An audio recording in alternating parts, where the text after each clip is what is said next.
Spider-Man, brand new day. Let's talk about it. By the way, just before anybody points it out, keep the backpacks. This one's new. Just posted a video right there about it.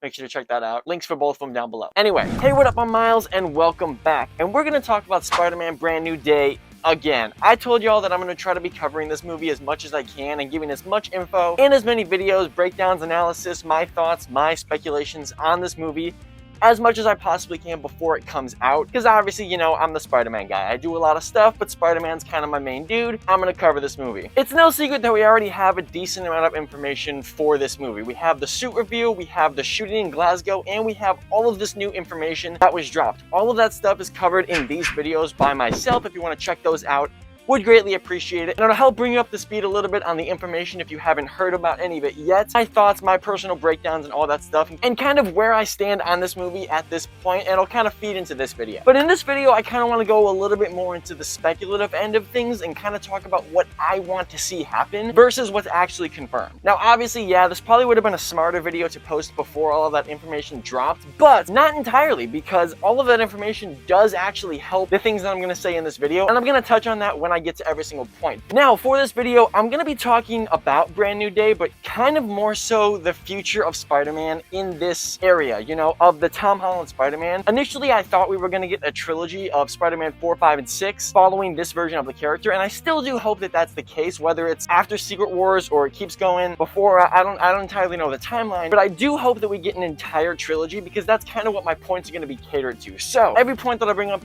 in this video is going to be catered to the entire trilogy, the hypothetical trilogy that I really hope happens with this new Spider-Man. So every point in this video is going to be hypothetically catered to that new trilogy that I hope happens, but it can also be specific to Brand New Day. Anyway, in this video, I want to talk about 3 things that I want to see happen in Brand New Day and this new trilogy, and 3 things that I absolutely don't want to happen. Because yes, as positively and optimistic as a person as I am, that was a lot of transition words I just used. I do also have some points that I want to make sure they don't do, or at least want to express why I'm concerned if they do that. Anyway, again, let's get into it. If you haven't checked out those videos, make sure to check them out. They're going to give you a little bit of context before we go into it, but let's dive right into it. Starting with the first thing that I want in this new movie, I want a more grounded and realistic approach to the character of Spider-Man. Now, this is a big one, and it's one that I think was already kind of confirmed with the way this movie is rolling and the way that it's going. I love a campy, comic book, jokey Spider-Man. I do. Trust me, I absolutely love it, and it's a huge part of his character. But another huge part of his character is the grounded and realistic approach of that hero. Spider-Man has always been known to be one of the most relatable heroes that people can relate to. It's very hard to do that when he's given these situations that are not really grounded in reality, and we have to kind of suspend our disbelief to enjoy those films. Now, of course, what am I talking about? I'm talking about within the MCU so far, a lot of the situations that Peter has been in have not necessarily been the most realistic. You know, he's been in outer space, he's fought aliens, he's fought these multi-million-dollar tech bros, he's had to deal with the consequences of actions that weren't entirely his, that stemmed down through Civil War, all of this stuff. And yes, while they all do have realistic threads that kind of weave into the story, overall, it's fair to say that the MCU Spider-Man has not been the most realistic interpretation. Yes, I know he's a comic book hero, he's not going to be super realistic, but the point that I kind of make is comparing the Amazing Spider-Man 1 to the Amazing Spider-Man 2. There's definitely a separation in terms of realism and a grounded approach between those two movies that the Amazing Spider-Man 1 does a lot better. Now, I'm not entirely saying a grounded approach is good or bad. I'm just saying I want that to be pursued for this version of the character. Because obviously we're coming right off the heels of No Way Home, where he just made the biggest sacrifice play of all time. And it said that this movie is going to be a more street level approach. I want to see how he deals with that. I want to see the repercussions of that and how it affects him, not only as Spider-Man, but as Peter Parker. And given the things that we know about this film so far, it's fair to say we're moving in that direction of a more grounded and street level approach,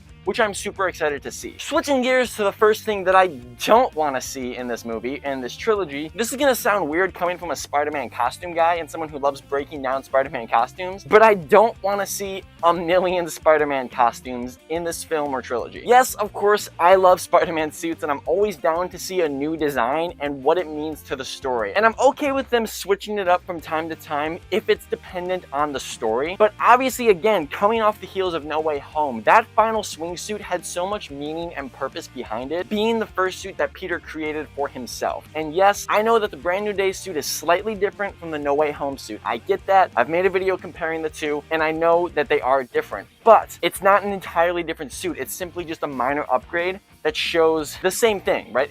In theory, it's the same kind of idea of, it's the same relative style of suit, and it's one that he made himself. That suit, and of course the new Brand New Day suit itself, symbolizes his new independence and his journey as a solo hero now, and kind of in tandem symbolizes the sacrifice he made in No Way Home. I almost feel like if we continuously switch suits, like every 5 minutes, every new movie, if we keep switching suits every single time, it takes away of the meaning of that suit, and as a relation to that, it takes away the meaning of the sacrifice that he made at the end of No Way Home. It is definitely fair to say that within the MCU and Spider-Man suits, he has not had a suit that he wears for very long. And to me, that's always kind of struck me as more of an Iron Man trait, or even a Batman trait. Somebody who has the means and materials and budget to create and craft a specific suit for a specific situation. That's never really been a trait of Spider-Man. Now, I will take my word back a little bit, because there are specific suits that serve specific functions. Obviously, he's got the Future Foundation suit that serves as a member of the Future Foundation. He's got the electrical insulated suit that he built to fight Electro. He's got stealth suits for stealth missions. He has all of those things. But I do want to see this version of Peter kind of having to deal with all of those situations, but not having the means to create a different suit for each one. It kind of limits him as a hero in a good way. It limits his ability to adapt to situations, and he has to find another way to adapt. So not only do I want this from a cosmetic standpoint of wanting to see a consistent suit, but I want it from a personal standpoint of Peter as Spider-Man. If he's constantly having a new suit that adapts to the situation, it prevents him from having to adapt to it. You know what I mean? And I also just don't really love the idea of studios creating a million suits so they can sell a million toys. I've always hated that. If you're gonna make a new suit, have it mean something. So that doesn't mean I don't want new suits. I just want to have his new suits mean something. Make them have a purpose. That's all I'm saying. Back to the things that I want. Number 2, the thing that I want to see in these movies, and God, this makes me sound like a terrible person. I want to see Peter struggle. That sounds like a terrible thing, but it's true. I want to see Peter struggle with the ability to be a solo hero. Obviously, with the MCU, he has had certain moments where he's had to be his own hero, and it's a point that I think I made this point in a TikTok live once when I was talking to someone, how the overall concept of Peter in the MCU, he's always had help. You know, he's always had a backup plan. He's always had somebody watching over him, being Big Brother to swoop in when he needs help. However, in every single one of the movies, the final fight has always been him. You know, it's always been him versus Vulture in a homemade suit, no help. Him versus Mysterio in a new suit, and he has to rely on his Peter Tingle, his spider senses, with no help. And then, of course, him versus the Goblin one-on-one with no help until Toby swoops in. So there have been moments where Peter does work alone, and I'm not going to discredit those. However, it's also fair to say with the MCU as a whole, he's never really had to 100% be on his own. He's always had that last little thing in his back pocket, knowing that there is someone out there looking out for him, who is going to fix the mistake, who's gonna swoop in if he needs it. Like, again, if you go back to all those points that I just made defending him, you can kind of find a counterpoint. In Homecoming, yeah, he's versus Vulture alone, but let's say he failed, he wouldn't have been the last line of defense. You know, somebody would have swooped in to solve that problem eventually. Same thing with Mysterio. If he failed, Nick Fury would have done something. There's always going to be that Big Brother moment that someone swoops in. Now we're at a point where we don't really have that. It's literally just him, and he has to learn how to do all of these things, not only by himself, but completely by himself, where he doesn't have a Big Brother to swoop in to save him, help with his mistakes, and all that. And I know what somebody's gonna say, yeah, Punisher and Hulk are confirmed for this movie. They're gonna swoop in and help him. No, that's different. They are his comrades. They are his allies, allegedly. They're going to help him as a teammate perspective, but there's not gonna be somebody in that Big Brother perspective who's gonna help him and guide him through these things. I know it's a terrible thing to wish that Peter struggles, but it genuinely is such a solid character trait of Spider-Man to see him struggle to go through this life as not only a hero, but the double life of Peter Parker as well, without really much help. You know? And again, backing off of the sacrifice he made in No Way Home, before that he had the help of, you know, MJ, Ned, Tony,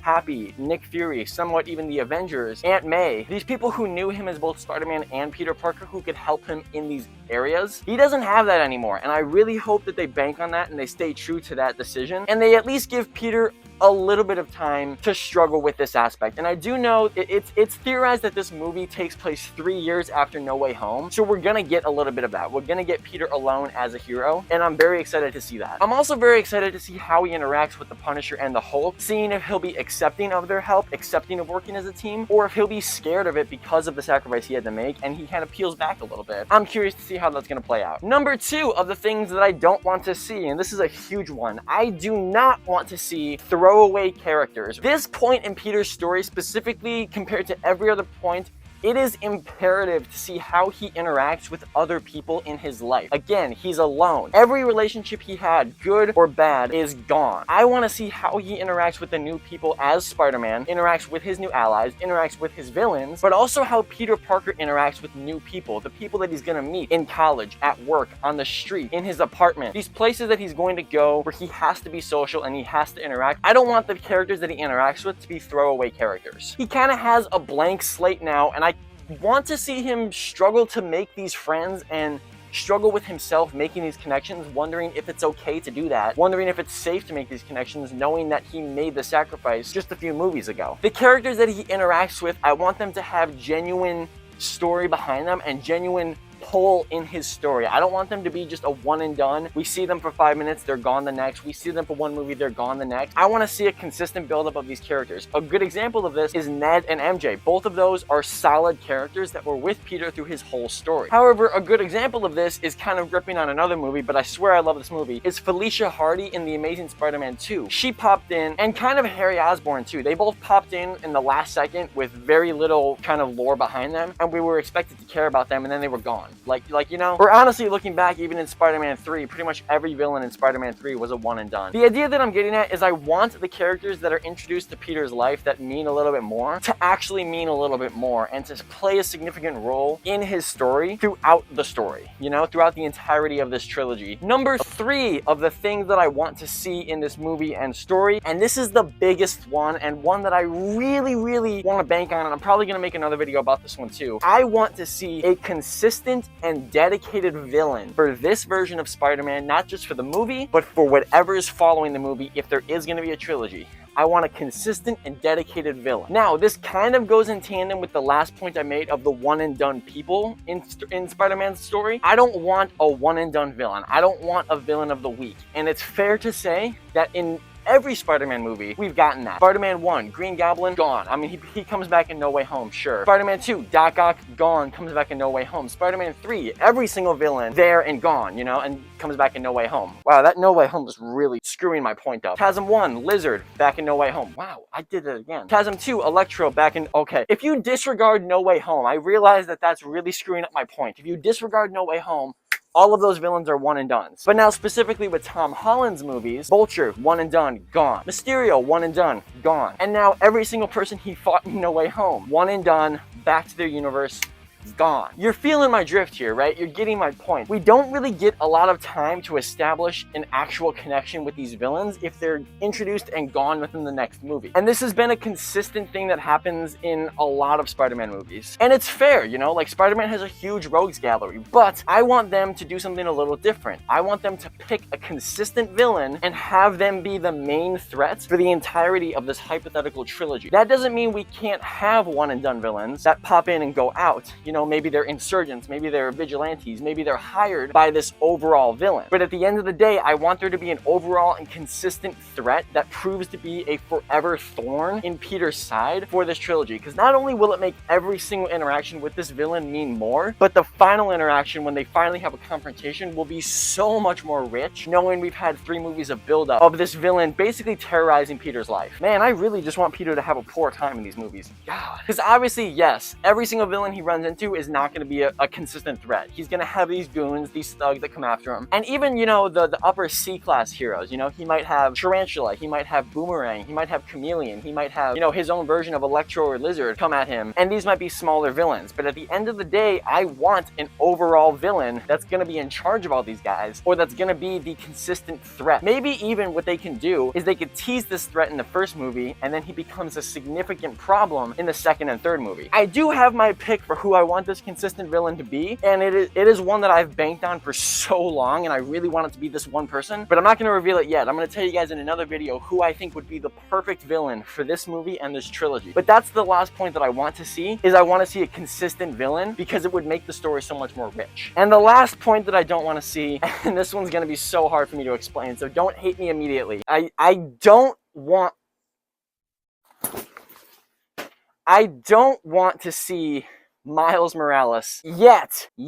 Let me explain. Hold up. Let me cook. There is a reason for this and it's good. I just alienated half of my audience. Look, of all people, I absolutely love Miles Morales. He's always been my favorite Spider-Man. I've cosplayed him on multiple occasions and have multiple suits of him. He's probably the Spider-Man that I cosplay the most. And his story has always been my favorite one to follow. He's such a rich and independent hero and his own person and his own story, and it all has so much going for it. And that's exactly why I don't want it to be in this new trilogy. This story is not about Miles Morales. It is about Peter Parker. The storyline that we are in right now, with Peter giving up everything to be his own hero, it is an incredibly delicate and rich storyline to play. They need to have full 100% focus on Peter Parker right here. They need to have full focus on Peter Parker. We know, as an audience member and a fan of Spider-Man, we are not going to give Peter full attention if Miles is in the story. On the same note, if Miles is in the story at any capacity, we are not giving Miles full attention. Both of these heroes deserve full attention. Both of these heroes deserve their own movies, their own story, their own time to deal with. That's why he cannot be introduced yet. However, I understand that you cannot have one without the other. You cannot have Miles without Peter because he literally introduces him into the story. That's why we need to give Peter his time. Give Peter his time in this story, in this world. Let him build up these connections. Let him face his own villains. Then the torch gets passed to Miles. Then it gets passed over. The mantle goes over. This is my ideal situation, and I'm gonna do a little bit of theorizing. I'm gonna spitball a little game plan of what I want to happen. Here's how it's gonna play out. Brand New Day hold on. I just realized Doomsday kind of screws this up. Let me cook here. Okay. Initially, I was going to say that Miles can get introduced in the end credit scene of Brand New Day, but hold on. I don't know how Doomsday plays a factor in this, but Brand New Day happens. The end credit scene is undoubtedly going to lead to Doomsday. Like, we know this. And I kind of wish it didn't. That movie's really messing me up here, because I know nothing about Doomsday. I really don't. I'm the Spider-Man dude. I'm not the Avengers guy. Anyway, let's ignore Brand New Day. It happens. End credit scene leads to Doomsday. Let's say, hypothetically, that it goes Spider-Man 4, Doomsday, Spider-Man 5, 6. Let's just say that happens. Oh shit, Secret Wars. Anyway, let's pretend that that's not real. I suck at this. Spider-Man 4, Brand New Day, that happens. End credit scene leads to Doomsday. Doomsday happens. Whatever happens in there, I don't care. Spider-Man 5. What can happen here is Miles Morales is introduced as a cameo. Not an important role, just a cameo, right? Whether it's an end credit scene, like Peter moves into a new apartment and Miles is his roommate, or he's another guy in the building. I want him to have some interaction within the trilogy that just establishes his presence, right? It reveals the actor to us, we get to see who he is, and that's it. The next time that happens, Spider-Man 6, right? The closeout of Peter's trilogy, we get a little bit more love with Miles. I get a little bit more, maybe he's interacting with Peter more. Doesn't have spider powers yet, but he's interacting a little bit more. At the end of Spider-Man 6, that's when it's revealed to us Miles has powers, change off goes, now the torch is passed to Miles for his own movie and trilogy. I remember somebody made a theory once, or at least wrote the story out once, that at the end of Peter's trilogy, he becomes a college professor, and in the last scene, we see in the class, Miles is one of the students. That would be pretty cool too. Anyway, whatever happens is gonna happen, but what I want to happen is Miles is slowly introduced to us through cameos and end credit scenes until he's given a little bit to do, but the focus is still on Peter, and then at the end, it's passed entirely to Miles. Peter now becomes a side character from Miles' story, whether he's training him, teaching him, inspiring him, whatever. You have no idea how hard it is to explain that I don't want to see Miles Morales in a Spider-Man movie when I love Miles Morales so much, but that's why I don't want to see him, because he means so much to me as a Spider-Man that he needs and deserves his own movie in his own time. That's it. Woo! That was a tough video to explain. I probably should have written more down before I just went into it, but YOLO. Anyway, those are my thoughts on Brand New Day and the 3 things I want to see and definitely don't want to see in not only Brand New Day, but this new hypothetical trilogy that I just keep making up in my head. Does anybody know if a trilogy is confirmed? Can someone tell me that? But anyway, I'm definitely interested in hearing what you guys have to say. Leave a comment down below. Let me know the things that you want to see and definitely don't want to see. If you want, you can make a list too, the 3 you want to see and the 3 you don't want to see. Maybe I'll make a video reacting to them or commenting on those. Anyway, yeah, thank you again so much for watching. Again, I'm going to try to be doing as much Brand New Day content as I can, so make sure to like and subscribe and keep post notifications on to stay updated through all of that, as well as more videos coming out everywhere. But again, make sure to check out that bag. Video's right there if you want to check it out. Would really appreciate that love. But anyway, thank you again so much for watching. Peace and love, do good things, and I'll see you in the next one. Peace. Yeah, Spider-Man!